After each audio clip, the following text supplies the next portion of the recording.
গাজার নিরপরাধ অসহায় মানুষগুলোর কথা মনে পড়ে।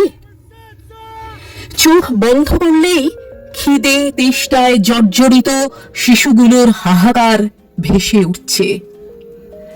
দুর্ভিক্ষ সংক্রমণে আজ যে মারা যায়নি, প্রায় বস্ত্রহীন যে মানুষ বা শিশু আজ ছুটে গিয়ে ত্রাণের লাইনে দাঁড়িয়েছে, কাল অথবা পরশু সে মারা যাবেই। তবু বেঁচে থাকার কি অদম্য জৈবিক লোভ! একটা বাড়িও নাকি আর আস্ত নেই। ধ্বংসস্তূপের এদিকে ওদিকে ছাউনিতে তাদের বাস। মনে পড়ে? অবশ্য মনে পড়ার কথাও নয়। এখন তো আমরা সংবাদ মাধ্যম ও সমাজ মাধ্যমে টান টান স্নায়ু নিয়ে ক্ষেপণাস্ত্র ছোড়াছুড়ি, আয়রনডোমের লোফালুফির অনন্ত আয়োজন প্রয়োগ দেখতে ব্যস্ত। কেবলই ভাবছি, তাহলে কি শেষ পর্যন্ত তৃতীয় বিশ্বযুদ্ধই হচ্ছে?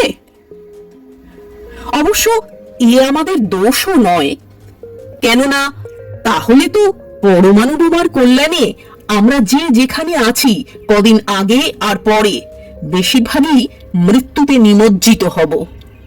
মূল্যবৃদ্ধির ছবল তো ইতিমধ্যেই শুরু হয়ে গিয়েছে। উদ্বেগ উৎকণ্ঠায় রাতের ঘুমও চোখ থেকে উড়ে গেছে।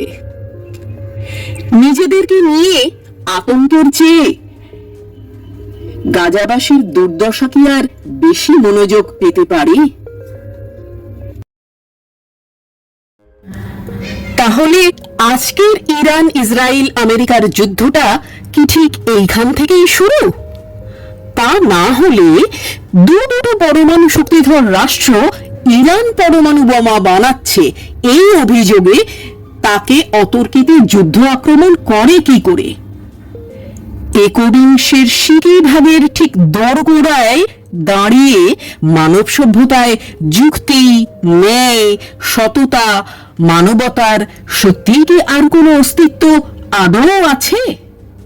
নাকি বর্বরতা, নৃশংসতা, আধিপত্যবাদ, ক্ষমতালিপ্সাই আজও এ সভ্যতার মূল চালিকা শক্তি? তাহলে মোটের উপর কে দাঁড়ালো? আমরা কি এগোচ্ছি না পেছোচ্ছি?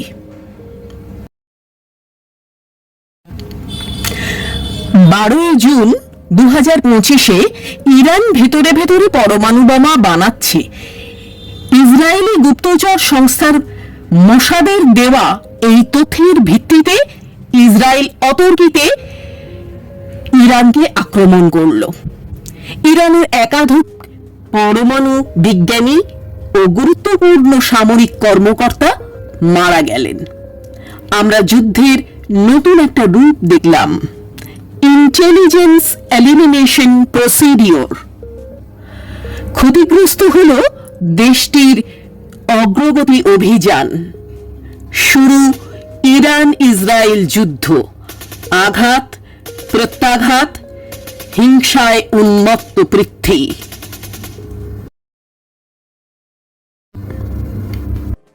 মানুষ, সভ্যতা, পৃথিবী মূলত ইতিহাসের উপর দাঁড়িয়ে থাকে তার অবস্থানের উপরও, দাঁড়িয়ে থাকে তার মনস্তাত্ত্বিক প্রবণতার উপর। পৃথিবীর অন্যতম প্রাচীন, শক্তিশালী ও সমৃদ্ধশালী পারস্য সাম্রাজ্যই আজকের ইরান।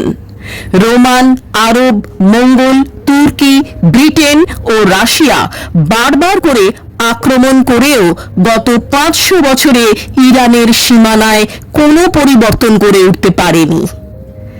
সাদ্দামের জমানায় ইরাক ইরানের যুদ্ধ চলেছিল 8 বছর ধরে, তবু এর সীমানায় কোনো অদল বদল ঘটানো সম্ভব হয়নি। যুদ্ধটা অমীমাংসিতই থেকে গিয়েছিল। অসম্ভব আত্মমর্যাদা সম্পন্ন ইরান কিন্তু পশ্চিমী দেশগুলোর চোখ রাঙানিতেও দিব্যি অটল থাকে।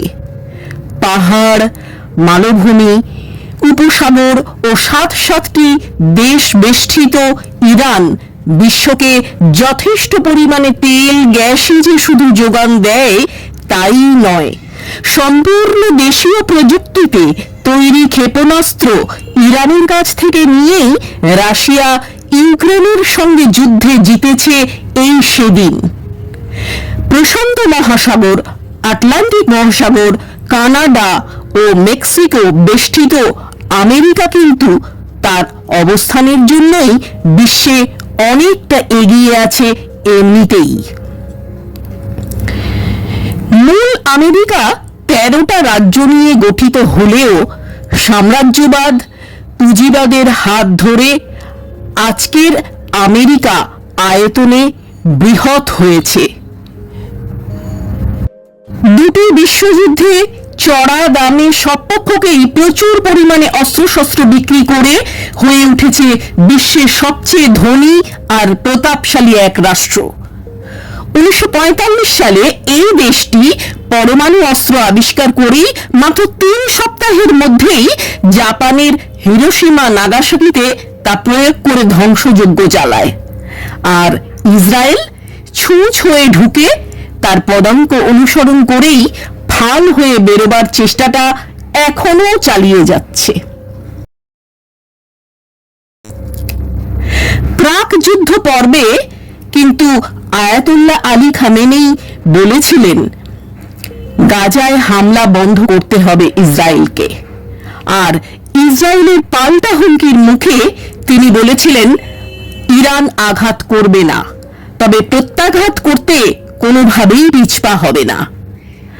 ঐতিহ্যহীন দখলদার ইসরায়েল একাধিক ফ্রন্টে যুদ্ধ চালিয়ে যাচ্ছে, অথচ নিজের দেশের মানুষের অভাব অভিযোগ অথবা দুর্নীতি মোকাবিলার চেষ্টা বা সময় কোনোটাই তার নেই। ওগুলো থেকে জনগণের দৃষ্টি সরাতেই তো এই যুদ্ধায়োজন। তা না হলে তো নেতানিয়াহু কবেই গদি থেকে ভূপতিত হতো। অতএব যুদ্ধ চাই, যুদ্ধ। যুদ্ধ এবং আরো যুদ্ধ, এই মনস্তত্ত্ব আমেরিকার প্রেসিডেন্ট ট্রাম্পেরও। রাজনীতিতে আসার মসনদে বসার আগে তাঁর ব্যবসায়িক খোলসটা তিনি ছেড়ে আসতে পারেননি। $36 ট্রিলিয়ন ঋণ কাঁধে নিয়েও আমেরিকার জনগণকে সেনাদের যুদ্ধে পাঠাতে হয়, কেননা প্রেসিডেন্ট চাইছেন। আমেরিকার ভেতরে ভেতরে যুদ্ধাস্ত্র তৈরির ব্যবসা যত তত বোধহয় আর কিছু নয়, সেগুলোর বাজার চাই তো। অতএব যুদ্ধ চাই, আরো যুদ্ধ, আরো আরো আরো যুদ্ধ। আমেরিকা আর ইসরায়েলের জনগণ তাদের প্রধানের প্রতি যতটা ক্ষুব্ধ, ততটা কিন্তু কট্টর শিয়াপন্থী ইসলামী ইরানের প্রধানের বিরুদ্ধে সে দেশের জনগণও নয়। মহিলাদের হিজাব পরা নিয়ে যে বিক্ষোভ হয়েছিল, এই যুদ্ধের আগুনে বরং সেসব মুছে গিয়ে সবাই আবার একজোট হয়ে আয়াতুল্লাহর পাশে এসে দাঁড়িয়েছে। ইরানের দেশপ্রেম এমনই। অশীতিপর বৃদ্ধ আলী খামেনি দেশের বিভিন্ন জাতির মানুষকে এক সূত্রে বেঁধে রেখেছেন এমন কায়দায় যে দেশের প্রশ্নে তারা কট্টরপন্থা বা দুর্নীতিকে যে কোনো মুহূর্তে ভুলে যেতে পারে। অভাব অভিযোগ তাদেরও আছে, তবে সেসব বর্তমান আয়াতুল্লাহ পশ্চিমীদের ওপর চাপিয়ে দেন। আজকের ইরান ইসরায়েল যুদ্ধটা কিন্তু আসলে এই দুটো দেশের যুদ্ধ নয়। ইরানি রাজতন্ত্রের আমেরিকা ছিল পরম বন্ধু। পরমাণু অস্ত্র তৈরির প্রধান উপকরণ 5 কেজি 93% খাঁটি ইউরেনিয়াম ও 5 মেগাওয়াটের একটা চুল্লি ইরানকে দিয়েছিল আমেরিকাই। ইরানি রাজতন্ত্রের পরম বন্ধু হলেও ইসলামী বিপ্লবের পরের ইরানকে কিন্তু চরম শত্রু হিসেবেই ভাবত তারা, কেননা ইরানের তৎকালীন রাজা রেজা শাহ পাহলভির আমল আমলে ইরানের তেলের খনি ব্রিটেন ও আমেরিকা যেরকম যথেচ্ছভাবে ব্যবহারের সুযোগ পেয়েছিল, বিপ্লব পরবর্তীতে আলী খোমেনির সময়ে সেটা হচ্ছিল না। ইরানি বিপ্লবের এও একটা কারণ। বর্তমানে আমেরিকা যতটা ঋণ জর্জরিত বা মুদ্রাস্ফীতি, বেকারত্বের দগদগে ক্ষত নিয়ে ক্যালিফোর্নিয়া, টেক্সাস অঞ্চলে যে গণবিক্ষোভ হয়, তা সামাল দিতে ট্রাম্পকে রীতিমতো সেনা নামাতে হয়। অর্থনীতিবিদদের মতে আমেরিকার পক্ষে নতুন করে একটা যুদ্ধ চালাবার অর্থবল বা জনমত কোনোটাই নেই। অন্যদিকে ইসরায়েল যখন রাষ্ট্র হিসেবে প্রথম স্বীকৃতি পায়, তখন ইরানের রাজা দেশটিকে দ্বিতীয় মুসলিম দেশ হিসেবে স্বীকৃতি দিয়েছিল। ইসরায়েলও ঠিক সেই কারণেই ইরান রাজতন্ত্রের যতটা কাছের, বিপ্লব পরবর্তী ইরানের ততটাই দূরের। তার অবশ্য অন্য কারণও আছে। ইসরায়েল নিজে যুক্তরাষ্ট্রের চোখকে ফাঁকি দিয়ে পরমাণু অস্ত্র বানালেও তাদের আশেপাশে আর কেউ পরমাণু অস্ত্র বানাক, এটা তারা চায় না। ইরানের ওপর নজরদারি ও সংঘাতও এখান থেকেই শুরু। উল্টো দিকে ইরানের বিপ্লবের পুরোধা পুরুষ ছিলেন আজকের এই অশীতিপর বৃদ্ধ খামেনেইয়ের গুরু রুহুল্লাহ মুসাভি খোমেনি, যিনি 1979 সালে ইসলামী বিপ্লবে ইরানকে নেতৃত্ব দিয়েছিলেন ইরানি রাজতন্ত্রের বিরুদ্ধে। তিনি শয়তানের দূত ইসরায়েল ও আমেরিকার বিরুদ্ধে জনগণের ও দেশের স্বার্থ রক্ষায় সচেতনতা গড়ে তোলেন। ইরান ইসরায়েলের দ্বন্দ্ব এখান থেকেই শুরু হয়। ইরানকে চাপে রাখতে আমেরিকা ইসরায়েলকে ইন্ধন, অর্থ ও অন্য প্রয়োজনীয় সবকিছুই যোগান দেয়। এমনকি তার জন্য কোনো শুল্কও ধার্য হয় না। যুদ্ধক্ষেত্রে ইরান আমেরিকার হয়ে প্রক্সি দেয়। উদ্দেশ্য খুবই স্পষ্ট, বিপ্লব পরবর্তী ইরানের এই সরকারকে বদলে তাদের নিজেদের পছন্দ মতো সরকারকে গদিতে বসানো, যে আমেরিকার কথা মতো উঠবে, বসবে, চলবে। একটা দেশ যদি নিজের মেরুদণ্ডের ওপর ভর দিয়ে স্বাধীনভাবে দাঁড়াতে চায়, সেটা কি অন্যায়? দেশের জনগণ যদি তাদের দেশের মেরুদণ্ডহীন শাসকের বিরুদ্ধে বিস্ফোরিত হয়, সেটা কি তাদের অধিকার নয়? ইরানি জনগণ আলী রুহুল্লাহ খোমেনির নেতৃত্বে বিপ্লব করেছিল ব্রিটিশ ও আমেরিকান শোষণের হাত থেকে বাঁচার জন্য।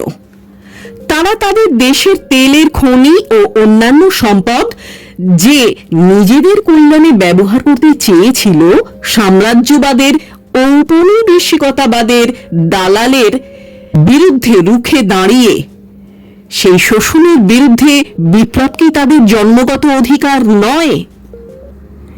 দ্বিতীয় বিশ্বযুদ্ধের তেলের খনিগুলো কেন তারা নিজেরা ব্যবহার না করে মাত্র 40% লাভে আমেরিকান কোম্পানিগুলোকে দিয়ে দিতে যাবে?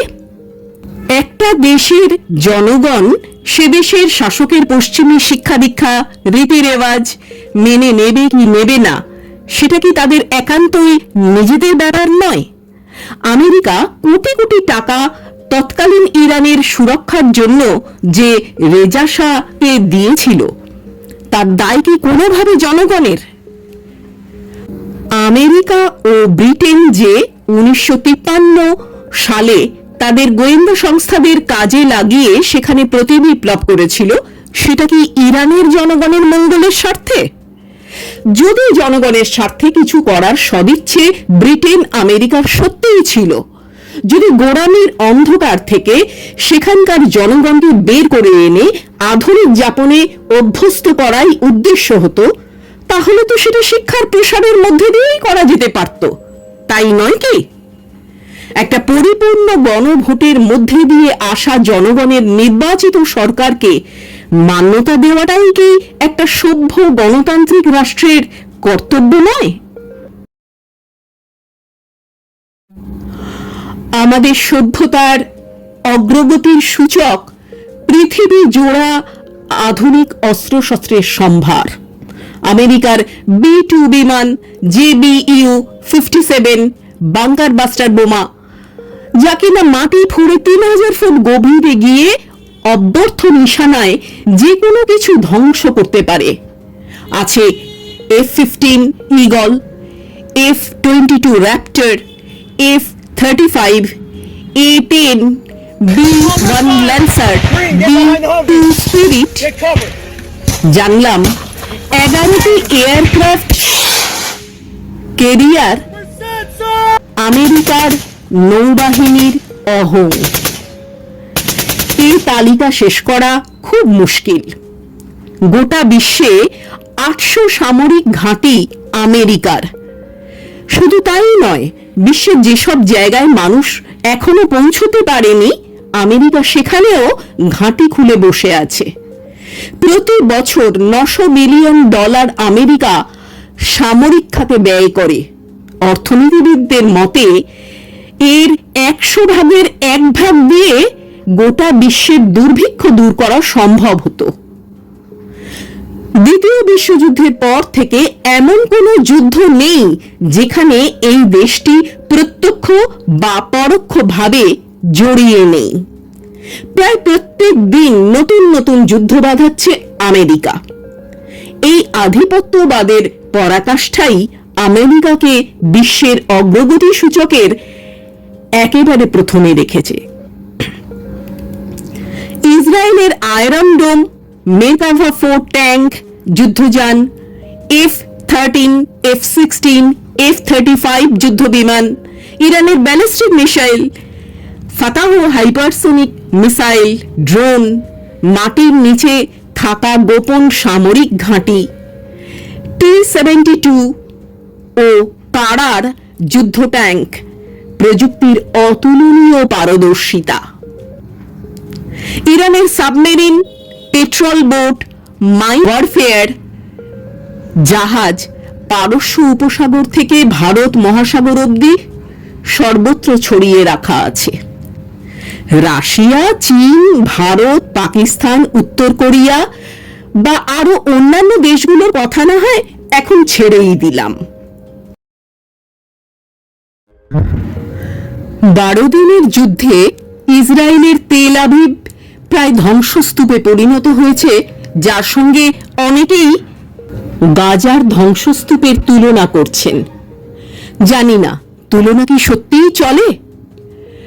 গাজার অবস্থার জন্য কি নিরপরাধ ইসরায়েলবাসীরা সত্যিই দায়ী, নাকি সে দেশের প্রধান নেতানিয়াহু? তেল আভিভের ধ্বংসস্তূপের জন্য কি সেই নেতানিয়াহু দায়ী নয়? সেই কি জোর করে ইরানের ওপর এই যুদ্ধটা চাপিয়ে দেয়নি? আর আমেরিকা, যে কিনা প্রায় প্রতিদিন যুদ্ধে ইন্ধন জুগিয়েছে নেতানিয়াহুকে? ইরানের ইন্টারনেট পরিষেবা বিপর্যস্ত হওয়ার কারণে জনজীবন, ব্যবসা বাণিজ্য ক্ষতিগ্রস্ত হয়ে পড়ল। আতঙ্কে তেহরান ছেড়েছে অনেক নাগরিক। ইসরায়েলিরাও আতঙ্কে ঘরবাড়ি ছেড়ে আশ্রয় কেন্দ্রে। সরকারি হিসেবে ইরানে নিহত আহতের সংখ্যা ইসরায়েলের তুলনায় বেশি, যদিও দুপক্ষই ক্ষয়ক্ষতির আসল তথ্য লুকোচ্ছে। যুদ্ধ চলাকালে শোনা যাচ্ছিল নেতানিয়াহু কখনো গ্রিসে চলে গেছেন, আবার কখনো বাংকারে লুকিয়ে থেকেছেন। আর ট্রাম্প বা আমেরিকা তো যুদ্ধ করেইনি। তিনি কখনো ইরানকে হুমকি দিয়েছেন, কখনো আবার ন্যাটোর মিটিংয়ে বসেছেন। শেষে জানিয়েছেন এই যুদ্ধে 2 সপ্তাহ পরে তিনি তার অবস্থান জানাবেন। আর ঠিক 2 দিনের মাথায় ইরানের ফোর্দো, নাথানজ আর ইস্ফাহান পরমাণু কেন্দ্রে অতর্কিতে এত ভয়ঙ্কর হামলা করেছেন যে ওই 3টি কেন্দ্র সাংঘাতিকভাবে ক্ষতিগ্রস্ত হয়েছে। জবাবে ইরান কাতারে আমেরিকান সেনাঘাঁটিতে হামলা করতেই তিনি ভোররাতে হঠাৎ তার ট্রুথ সোশ্যালে ফলাও করে যুদ্ধবিরতি ঘোষণা করে দেন বার কয়েক।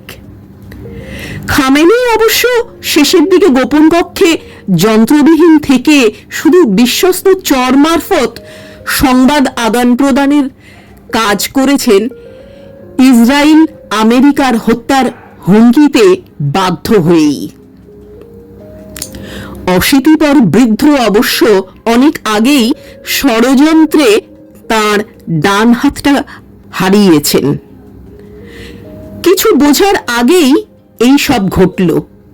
নেতাদের জীবন অনন্য, নিরপরাধ সাধারণ মানুষের জীবন নগণ্য। এই উপসংহারে আমাদের তাবৎ পৃথিবীকে পৌঁছে দিয়ে ওইসব সেনাদের কথা মনে হলে মনে পড়ে কবিতার সেই লাইনটা, সামান্য একটা দেশের জন্য তুমি পৃথিবীকে ছাড়বে কেন? নিজের বিছানার প্রিয় মাথার বালিশটার কথা মনে পড়ে না? মানছি, প্রাক্তন আয়াতুল্লাহ রুহুল্লাহ খোমেনি এবং বর্তমান আয়াতুল্লাহ আলী খামেনি, এদের দুজনেরই স্বপ্ন গোটা বিশ্ব জুড়ে ইসলামী রাষ্ট্রের প্রসার, যেটা আসলে খুব সুখের শান্তির ব্যাপার নয় সভ্যতার জন্যে। কিন্তু তার জন্য কি সত্যিই যুদ্ধই একমাত্র সমাধান বলে গণতন্ত্রের প্রবক্তা আমেরিকার প্রেসিডেন্ট ট্রাম্পের মনে হচ্ছে? যদি সত্যি ইসলামী মৌলবাদ রোধের প্রয়োজন হয়, তাহলে তার জন্য তো সঠিক শিক্ষাই হতে পারে সবচেয়ে জোরালো মাধ্যম, নয় কি? ইসলামী মৌলবাদ মানুষের জন্য যে ক্ষতি ডেকে আনতে পারে, আমেরিকার বিশ্ব নিয়ন্ত্রণের ক্রিয়াকলাপ ইসরায়েলের সাম্রাজ্যবাদ তার চেয়ে কোনো অংশে কম ক্ষতিকারক কি? ইরানের প্রক্সি যদি হামাস, হুতি, হিজবুল্লাহ মিলিশিয়া হয়, আমেরিকার প্রক্সি কি ইসরায়েল নয়? হামাস, হুতি, হিজবুল্লাহ মিলিশিয়াকে ইরান যে সাহায্য করে, আমেরিকাও কি ইসরায়েলকে সেই একই সাহায্য করছে না? তফাৎ শুধু একটাই, ইসরায়েলের গায়ে জাতিসংঘের বৈধ রাষ্ট্র স্ট্যাম্পটা মারা আছে, হামাস, হুতি, হিজবুল্লাহ মিলিশিয়ার গায়ে নেই। দুক্ষেত্রেই তো সভ্যতার জনজীবনের ক্ষতি হচ্ছে। তাহলে আমরা কাকে সমর্থন করব, কার বিরোধিতা করব? অবশ্যই কাউকেই নয়, অন্তত মতাদর্শের প্রশ্নে। তবে এই যুদ্ধে ইরান আত্মরক্ষার জন্য লড়েছে। সেই লড়াইটা তারা এমনভাবেই লড়েছে যেটা বিশ্ব রাজনীতিতে একটা নতুন ইতিহাস সৃষ্টি করেছে। আজ পর্যন্ত পৃথিবীর অন্য কোনো রাষ্ট্র আমেরিকাকে যে সহবত শেখাতে পারেনি, ইরান তা করে দেখিয়েছে। এর সুদূর প্রসারী ফলাফল হিসেবে মধ্যপ্রাচ্যে, এমনকি গোটা বিশ্বেই ক্ষমতার ভারসাম্যই যে শুধু পাল্টে যেতে পারে তাই নয়, নতুন একটা বোধ তৈরি হলো কর্তৃত্ববাদের বিপ্রতীপে। এখন থেকে আমাদের অভ্যেস করা উচিত নিজেদের কর্তৃত্ব, ক্ষমতার প্রকাশকে সংকুচিত করে চলতে হবে। যে কোনো প্রতিষ্ঠানে যে আপাত দৃষ্টিতে ক্ষমতাহীন, নিরীহ, নিপাট ভদ্রলোক কোনো ঝুটঝামেলায় জড়ায় না, প্রয়োজন হলে সেও ঘুরে দাঁড়িয়ে তথাকথিত দাদাদের শিক্ষা দিয়ে দিতে পারে যে কোনো মুহূর্তে। এই বোধটা মানুষের মানব হয়ে ওঠায় শেষ পর্যন্ত খুবই গুরুত্বপূর্ণ ভূমিকা রাখতে পারবে। কারণ সবার উপর মানুষ সত্য, তাহার উপর নাই। ব্রিক্স গোষ্ঠীভুক্ত দেশগুলো জানিয়েছে ইরানের উপর আমেরিকা ইসরায়েলের হামলা অন্যায়। ইরানের পাশে থেকে তারা এই দাবি তুলেছে, মধ্যপ্রাচ্যে কোনো পরমাণু অস্ত্র রাখা যাবে না। এই দাবি রাষ্ট্রপুঞ্জে গৃহীত হলে ইসরায়েল কি করবে? ইসরায়েলেরও পরমাণু অস্ত্র আছে, সে কথা একমাত্র আমেরিকা ছাড়া আর কেউ জানে কি? কেন শুধু মধ্যপ্রাচ্যে পরমাণু অস্ত্র রাখা যাবে না? কেন গোটা পৃথিবীতেই পরমাণু অস্ত্র রাখা নিষিদ্ধ করা হবে না? আন্তর্জাতিক পরমাণু চুক্তি কি নিরপেক্ষ? কেন 1967 সালের আগে যারা পরমাণু অস্ত্র তৈরি করেছে শুধু তারাই সে অস্ত্র রাখতে পারবে, আর কেন অন্যরা নয়? মানবজাতির সার্বিক কল্যাণের জন্য কি সকলেরই পরমাণু অস্ত্র ধ্বংস করে ফেলা উচিত নয়? ঠিক যেমনটা করে দেখিয়েছে 1990-তে দক্ষিণ আফ্রিকা। তা না হলে তো এই পরমাণু অস্ত্রের ভিত্তিতেই গোটা পৃথিবী জুড়ে রাষ্ট্রগুলোর মধ্যে কি এক ধরনের শ্রেণীবিভাজন তৈরি হচ্ছে না, যেটা পরে গিয়ে এক ধরনের ক্ষমতা প্রদর্শনের বিষয় হয়ে দাঁড়াবে? আন্তর্জাতিক আণবিক সংস্থা IAEA কি আদৌ কোনো নিরপেক্ষ আন্তর্জাতিক সংস্থা, নাকি আমেরিকার কোনো নিজস্ব সংস্থা? ইসরায়েলকে তাহলে এর আওতায় আনা হলো না কেন? কোনো স্বার্থ ছাড়াই কি আমেরিকা এ বিষয়ে চুপ করে আছে? অন্য সব দেশের পরমাণু প্রকল্প যখন এই সংস্থাটি পর্যবেক্ষণ করে, ইসরায়েলের ক্ষেত্রে অন্য নীতি কেন? সম্প্রতি সর্বসম্মতিক্রমে ইরানের সিদ্ধান্ত হয়েছে এই সংস্থাটিকে আর তাদের দেশের পরমাণু কেন্দ্রগুলো পর্যবেক্ষণ করতে দেওয়া হবে না। এর ভিত্তিতে এর প্রধান রাফায়েল গ্রোথিকে ইরানে প্রবেশ করতে দেওয়া হয়নি। এত বড় একটা হামলার পরেও জাতিসংঘ বা IAEA এর তরফে কোনো বিবৃতি বা নিন্দা প্রকাশ করা হলো না কেন? অপারেশন রাইজিং লায়ন ইসরায়েলের বলে, অপারেশন মিডনাইট হামার আমেরিকার করা বলেই নয় কি? তাহলে এরকম একটা সংস্থার গ্রহণযোগ্যতা কতটা? একটা কথা স্বীকার করতেই হবে, ট্রাম্প নেতানিয়াহুর মতো ইরানের বর্তমান আয়াতোল্লার কিন্তু ক্ষমতা লিপ্সা নেই, স্বার্থ গোছাবার ধান্দাও নেই। ইতিমধ্যেই পরিস্থিতি বুঝে তিনি তার উত্তরসূরির নাম ঘোষণা করেছেন, সম্ভাব্য 3 জনের নাম ঘোষণা করেছেন, যার মধ্যে তার নিজের ছেলেকে তিনি রাখেননি, যাতে তার অতর্কিত অনুপস্থিতি দেশকে মুহূর্তের জন্যও বিপদে ফেলতে না পারে। নিজের কথা নয়, তিনি দেশের কথা আগে ভেবেছেন। নেতৃত্ব তো এমনই হওয়া উচিত। কি হবে যদি ইরান হরমুজ প্রণালী বন্ধ করে দেয়? যদি পেতে রাখা জলমাইনে কোনো তেলের জাহাজ বিস্ফোরিত হয়? যা ঘটল তাতে কি ইরানের মনস্তত্ত্ব পরমাণু অস্ত্র বানাবার দিকে আরও তীব্র গতিতে ধাবিত হবে না? তেহরানে সববাহী গাড়িগুলো যাবার সময় যারা কান্নায় ভেঙে পড়ছিল, তারা কি পরবর্তীতে আরো বেশি আক্রমণাত্মক হয়ে উঠবে না? কি অপরাধ ছিল ওই সব সাধারণ মানুষগুলোর? এদিকে ইসরায়েলিরাও দলে দলে দেশ ত্যাগ করে বিদেশে চলে যাচ্ছে। অনেক বিধিনিষেধ অবশ্য সেজন্য আরোপ করা হচ্ছে, না হলে জনগণ ছাড়া নেতানিয়াহু কিভাবে দেশ শাসন করবেন? গাজায় কিন্তু ধ্বংসলীলা আরো দ্রুত লয়ে চলেছে।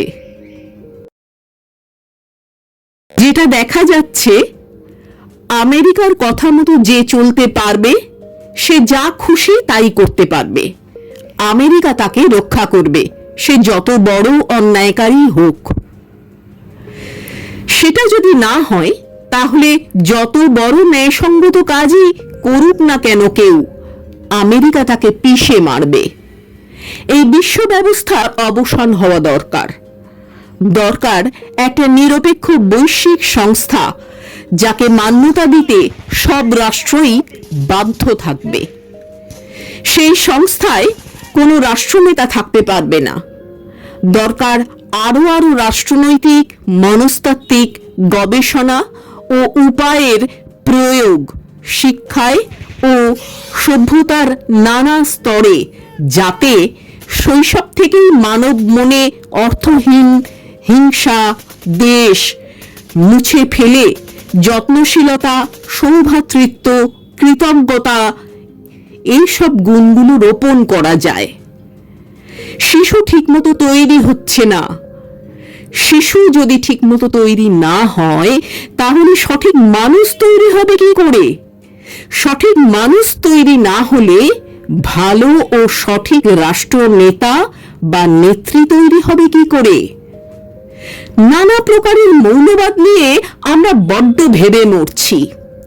এর প্রয়োজনীয়তা অস্বীকারের প্রশ্ন ওঠে না, কিন্তু এই পৃথিবীর আদিম মৌলবাদ পিতৃতন্ত্র, সেটা নিয়ে আমাদের একটু ভেবে দেখতে হবে তো। এই সব কিছুর মূল শেকড়টা যে ওইখানেই লুকিয়ে আছে। এবার মানুষকেই ঠিক করতে হবে এই মানব সভ্যতার নিত্য নিঠুর দ্বন্দ্ব মেটাবার জন্য তারা কি করবে।